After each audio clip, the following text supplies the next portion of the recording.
disclaimer, just mainly saying that today's presentation is for our discussion here only. You do have official detailed study reports and case statuses and whatnot through the portal, so please refer to those for the most up-to-date and specific information for your project, but we're going to go through totals here today. The meeting, we will go through the distribution summary and then go through the transmission summary, and then we'll have a couple slides talking about next steps and the path forward for all your projects. So the distribution summary we have here, a couple of tables to kind of show you where we're at. The one in the upper left-hand corner is a summary of the shared system costs for each area. So this should align with what you saw in your detailed study reports earlier in October. One thing that may be slightly different is the area project totals in terms of megawatts. There has been some amount of attrition in certain areas since beginning of October. So those numbers would be reflected here, and that obviously would have adjusted the per megawatt share of what the system costs are. So the column showing the shared system modification costs should reflect what you saw in the detailed study reports beginning of October. And the per megawatt share is updated slightly here for your reference. The table on the right is a reference of how many projects in each area have provided the required document corrections to be able to move forward. Now, when most of you got your detailed studies, there were certain design drawing corrections that needed to be made, certain documents that needed to be updated, and going ahead and providing those documents to us is a necessary step before the ISAs have been issued. So that's what we were trying to show here, since that's really the milestones in front of us for most of these projects. How many have made a step to move forward and how many have not yet. So again, for those distribution system, the modification summary, that table in the top left, that's just the reference to the area totals. There are additional individual project costs that may apply that you have to refer to your individual detailed study for, because those vary from project to project. And there may be additional transmission study costs, which I'll go over the summary of those in the next slide. But there was a notice sent out in May that identified which cases were associated with which transmission study upgrades. And the restudy for that transmission work was performed in parallel with the detailed study. And the upgrades were all found to still be required, with the exception of one at Chestnut Hill. But the upgrades are still going to be required for most projects. So that's where you can find the transmission. The document corrections, again, it's just for reference only and to show where action's been taken within each area. And this information was updated earlier in the week. So it's the best we know to date right now. Going to the transmission section, what we have summarized here, instead of summarizing it by area, I'm showing it by transmission upgrade in that table in the top left. So again, that's another reference of what the upgrade cost would be, the total megawatts that are responsible for that upgrade, triggering the need for it, and what the per megawatt breakdown is of cost. So what your cost share would be for that particular upgrade. And then similarly on the right, another table showing who has taken action to move forward and who has not. So you can see the breakdown of what that looks like within each area. Again, the tables on this one and the last one, in terms of who's taken action and who hasn't, is not definitive. It's just meant to give you the best insight that we can about whether or not the remaining megawatts in the area are moving forward. If they do end up missing milestone dates, any project that misses milestone dates does end up being in danger of withdrawal. And withdrawal would obviously affect the per megawatt cost share shown in the table on the left-hand side. So that's the summary of transmission and distribution. And we will have a time at the end of the presentation here where we will go through any questions you may have. So as you're looking at these slides, if anything comes to mind, there's a Google Docs form that you can submit questions on. So you can feel free to add those questions in there and we'll address them. Obviously, if something comes to mind after the meeting's over, we can address that offline as well. But I'm going to move on here to the next step slide. So the next step for most projects right now is to provide document corrections. So I know many of you have provided the document corrections, and a lot of those are in review with our distribution planning groups right now. And So once the document corrections are approved, then that would give us the ability to move forward with issuing the ISAs. Failure to meet the milestone does risk withdrawal, and if you look to the portal for your specific project, be mindful of the milestone dates because they do vary by project based on how the study was issued and the date it was actually issued on.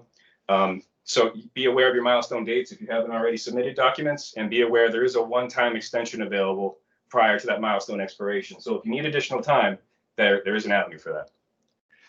In terms of the ISAs themselves, they will not be considered fully executed until the first 25% payment is made, and that's in accordance with the recent order from the DPU 1955D. And in accordance with that order, that first payment is going to be looked for within 60 business days of the customer signing the ISA. So in terms of timeline, that means projects are at the stage of providing document corrections right now, which would be followed thereafter by ISA issuance. And then should you decide to sign that ISA, the 25% payment on the cost identified in that ISA would be due within 60 business days. So the ISAs specifically will come out 15 days after the document revisions are received and approved, and they're due back to the company, signed by the customer within 20 business days. And there are no extensions available for this particular step within the interconnection process. Failure to meet those milestones will result in the withdrawal of the case. So as you're going through this, please, again, be mindful of the milestone dates and when things are due. And reach out to your job owner if you have any questions or concerns. But the path forward is pretty well spelled out within the tariff. And just to note, I've spoken with a number of you already, and I intend to speak with everyone else in the coming next few days. But we are going to have one-on-one sessions with everyone to talk through your specific projects and where they fall within each one of these areas and where they fall within the transmission upgrade requirements.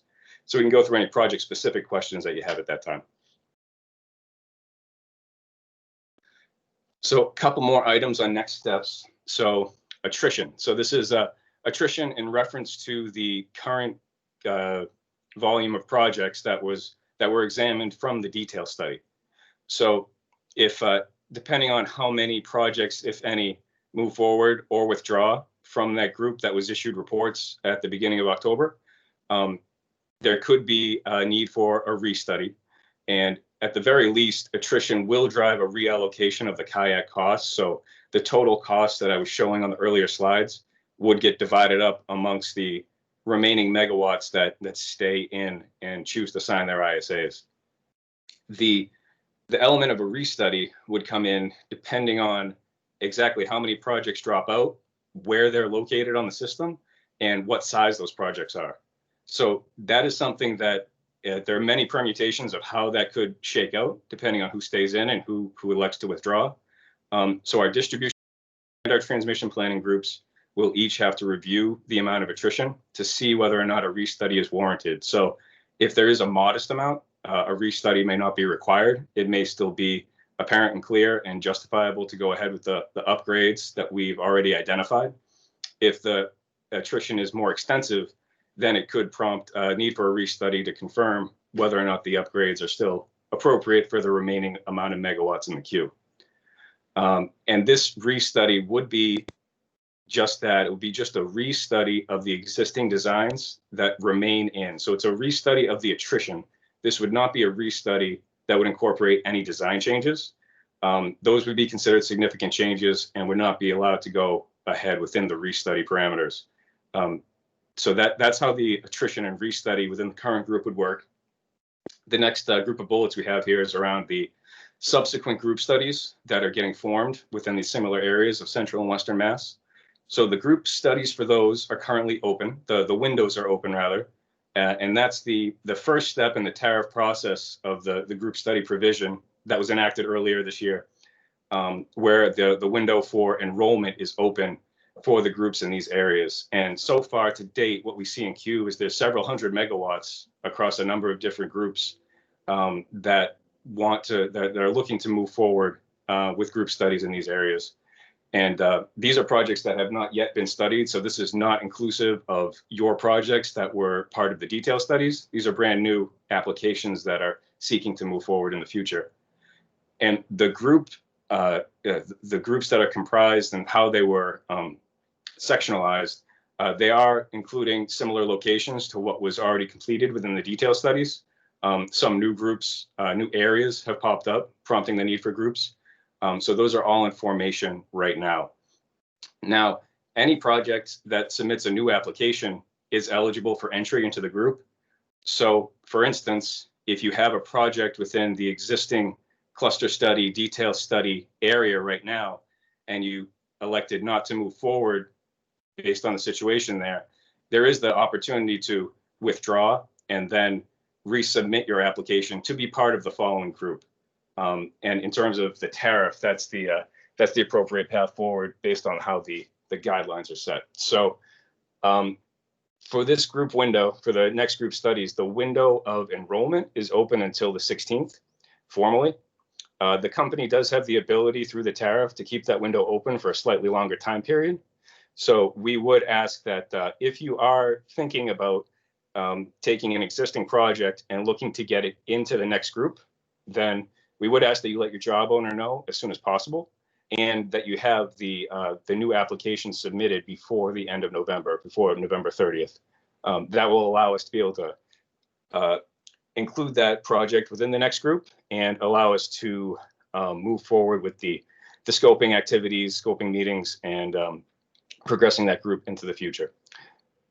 One element here of the play between the attrition and the group studies is that it will be difficult, if not impossible, to move forward with the next groups if we are not able to complete the restudy and establish what the baseline is from the existing group. So the interaction between the attrition and the restudy and what happens with the existing group from the detail studies that you received reports on early in October could have and will have an effect on the progression of the next groups within the area. So it could cause delays for that next group of projects trying to kick off. So those are the steps forward in the path that we see for this area based on the tariff provisions.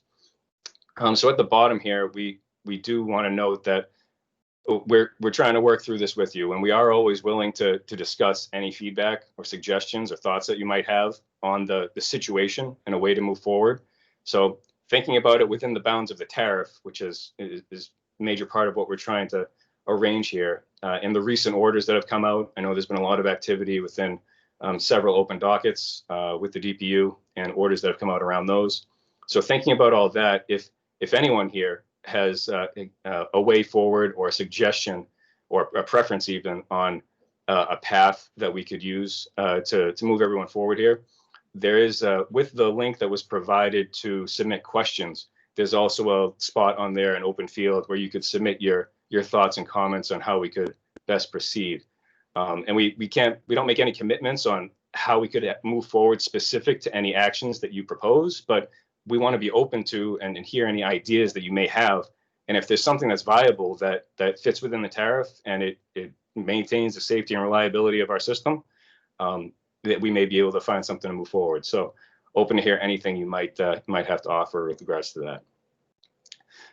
So that was the main presentation that I had.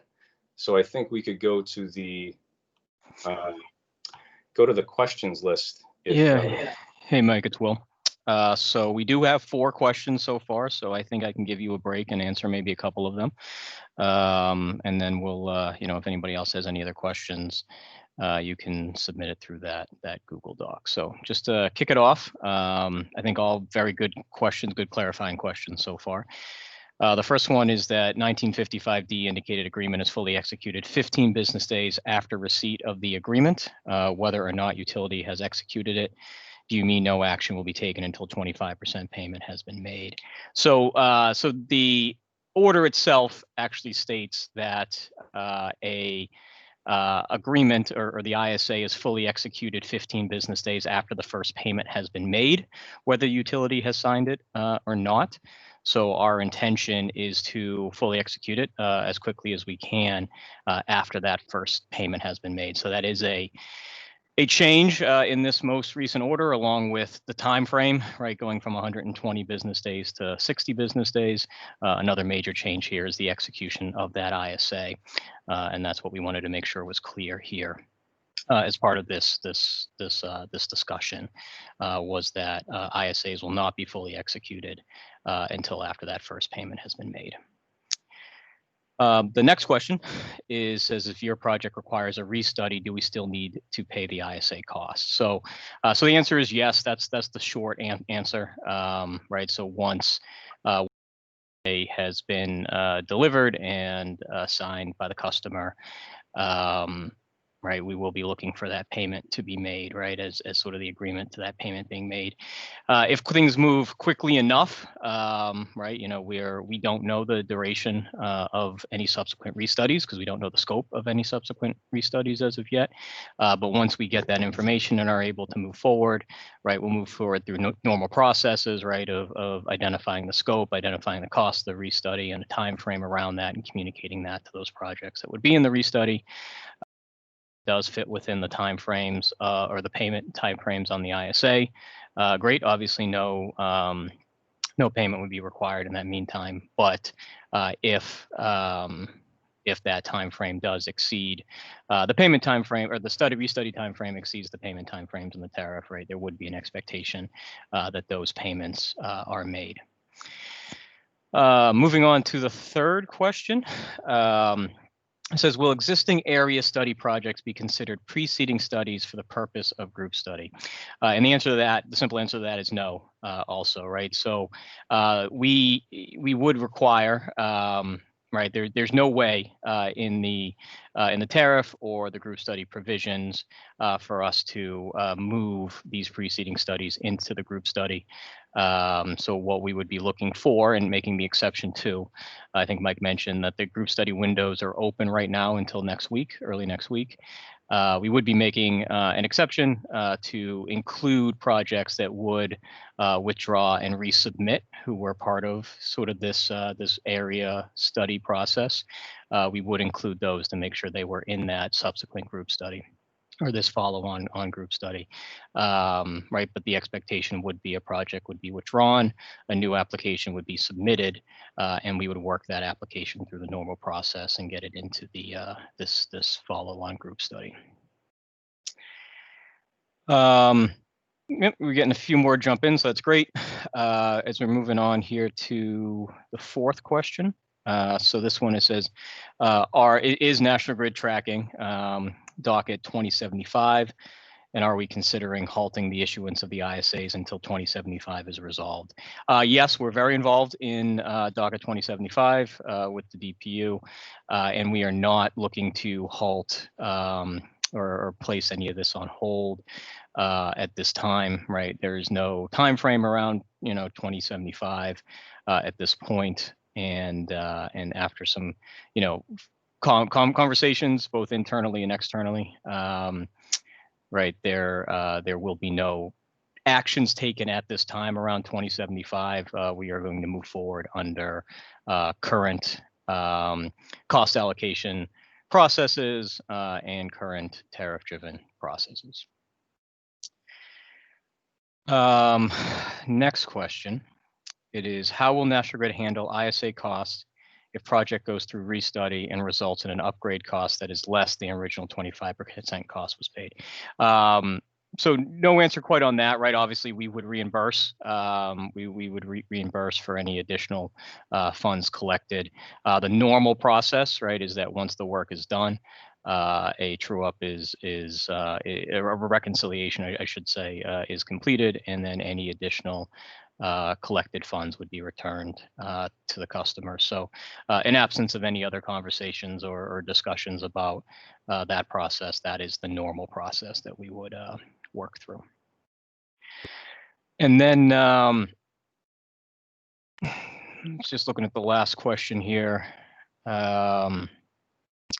sort of along the same lines, right? proposals around the new DPU cost allocation tariff is in process. All existing process should be, holding existing status or study until the new cost allocation formula is finalized. And as we just touched on that, right, through a number of conversations around 2075, right, with no specific timeline around that, we are looking to, leverage the existing cost allocation processes.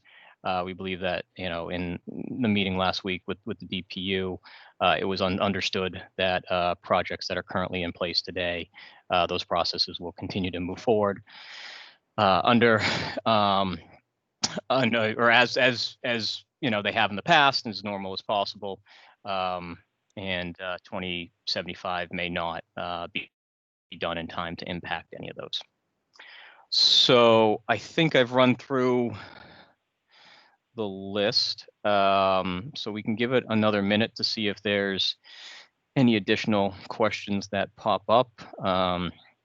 Marisa, do we have anything in the chat that would be questions, or is everything right now on this list? Everything's on the doc. So that's all the questions right now, Mike. So I don't know if you want to mention anything else to see if we have additional questions as they pop up, or. Yeah, nothing specific. I think we answered those last ones. I didn't have anything more to add. So I guess just to keep it orderly, unless you're having an issue with the Google Doc, if you could submit any last minute questions there, we'll give it just another minute to see if there's any more that come to mind. I guess the only other thing I will add is that, I think we've made it known through this whole process that we understand it's challenging. We understand that it's a difficult location in Massachusetts to accommodate interconnections, and the simple fact of the penetration that we've already had and the upgrades that are required to accommodate this extra volume, they're substantial, and we recognize that. And we are trying the best we can to work within tariff, work with ISO, work through the transmission and distribution upgrades to find the right solutions. And we're optimistic about some future dockets in the future with the DPU, and we have this group study provision, which we feel will provide some more clarity and transparency going through to the next groups. So I guess main point there is that we don't bring all this to you lightly. We are taking it very seriously, and we're trying to find a productive way forward. So that's another major part of the outreach here today. So looking at the Google Doc, it doesn't seem like there are any additional questions that we have from the audience. So I guess, Will, unless you had anything else to add or close out with, we may be able to close for today. And for those of you that I haven't spoke with on the one-on-ones yet, I look forward to speaking with you later today and tomorrow.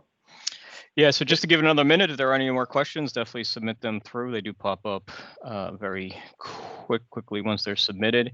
Just the last thing to mention is that we're going to keep this Google Doc open for another week, right? If you've clicked on that link and you see that there are questions for submittal, there is another section, as Mike was talking about on a previous slide, right, that said if you do have any thoughts or suggestions, right, again, within the bounds of the existing tariff that we have now, and the existing orders or the new orders here over the last several months through 1955 or the group study provision. If there's anything else, any thoughts that you have within those bounds, you can submit it through that same link, and that'll be something that we'll keep open here over the next till next Friday, and we will take those into account and any thought processes, and if there's something that we think again fits in the bounds of the tariff, and we'll give that some serious consideration. But Mike, there are no additional questions that have popped up in the meantime. Okay. All right. Excellent. Well, I guess we'll give folks some time back then. We appreciate your time calling in today. If there's anything individual that you want to talk about offline, we can hit it in those one-on-one sessions, or feel free to reach out to your job owner or to myself or Will, and we can go through whatever it may be. So thank you again for your time, and I hope you all have a great rest of the week.